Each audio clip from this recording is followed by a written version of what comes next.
Hi, I'm Bill from CJ Pony Parts. We've mentioned in other videos with certain model Mustangs, if you own one of them long enough, there's certain repairs you're going to have to do. If you happen to own a Fox Body Mustang, one of those repairs is going to be the door pins and bushings. The pins and bushings are going to mount in the center of your door hinge and connect the body mount part of the hinge to the door part of the hinge. When these go bad, the door is going to sag and not close properly.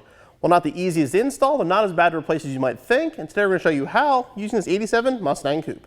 This is our master door hinge pin and bushing kit. This is going to fit every Fox body made between July of '82 through 1993. It includes enough to do both doors, including the door pins, new bushings, the new check roller, along with the new check pin. This will keep the door opening smoothly and not sagging. This will actually keep it staying open like it's supposed to and not have the door moving freely. I should mention the door hinge pins and the bushings themselves will fit all 1979 through 93 Fox bodies. It's just the roller and the check pin that are specific for the July '82 and up car. It's very easy to determine what parts your Fox body needs. All you're going to do is open the door all the way up and lift up on the door. This is how you check the pins and bushings. If you have play, like our door does here, your pins and bushings need to be replaced. As far as the roller and the check pin go, basically want to see if the door stays open. As you can see, ours drifts closed. So the roller's not doing its job either, so we're going to replace all those parts while we're in there. For this installation, you'll need a jack and a jack stand, hammer, selection of punches, small pick, vice grips, needle nose pliers, and some sort of cutting tool.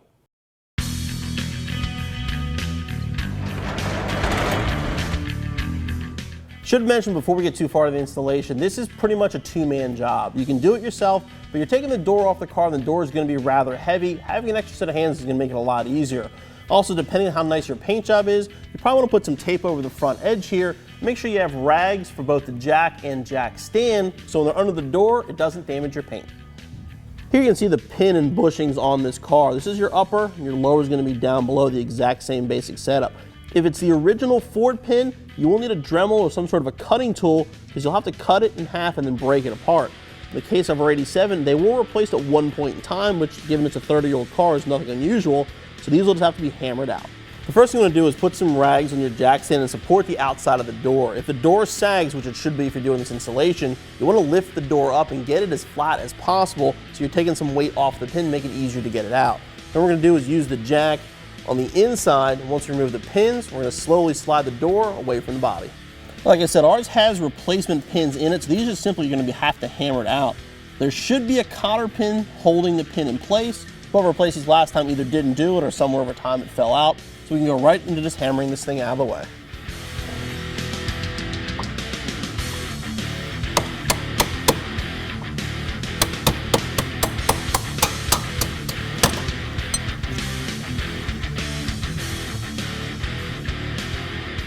Our bottom pin does have the cotter pin. We're going to remove that first.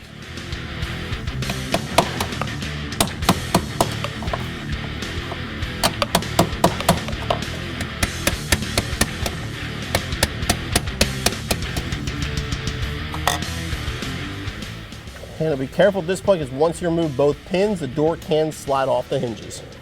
Now we're going to take the door actually off the hinge. We're going to slide it outward. You want to use the jack to help support it, and this is the part where you definitely need an extra set of hands to help balance everything.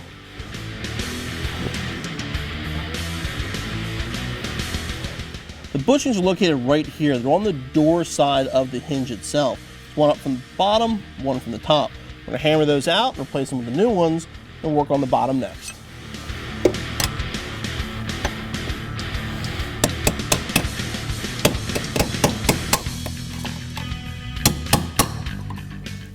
I'm going to put a little grease in the holes first, make it easier to get the new bushings in place.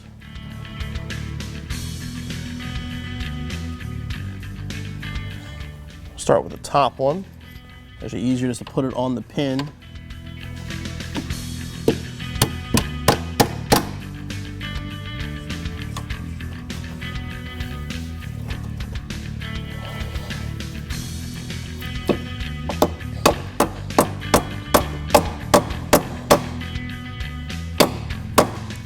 Now we'll do the same on the bottom. Now we're going to do the check roller and the roller pin at the bottom here while we're out. The same way, you'll need a small punch, just hammer it out from the center.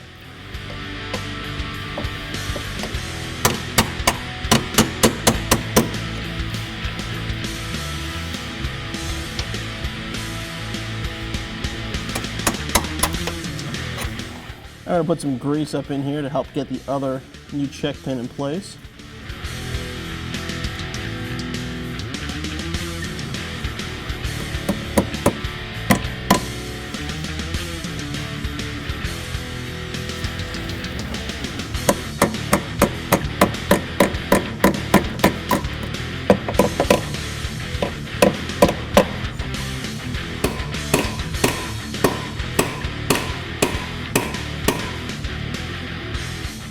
You have the roller in place. Now we can put a little bit of grease in here and install the lower bushings.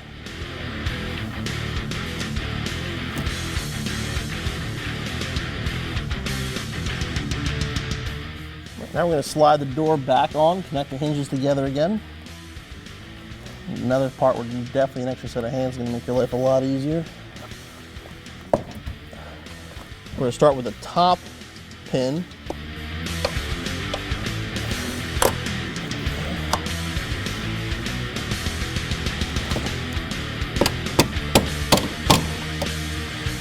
And you want to install a cotter pin once it's in place. Now the cotter pin in, now we're going to move on to the bottom pin.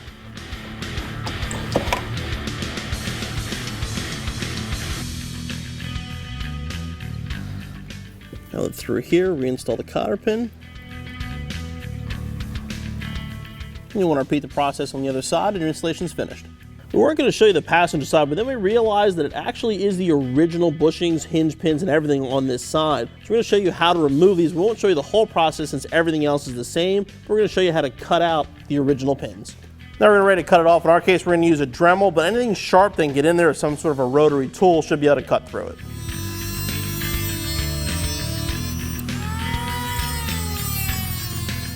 Both doors on our 87 Coupe are now opening and closing like they're supposed to and sealed like they should be. But to be perfectly honest, the bushings on our driver door were a little bit on the worn side and probably could have benefited from an oversized bushing because of the wear, so there is a little bit of movement still. And this door came apart a lot easier than yours probably will at home, but expect to spend about an hour and a half to 2 hours per door and be back on the road in no time.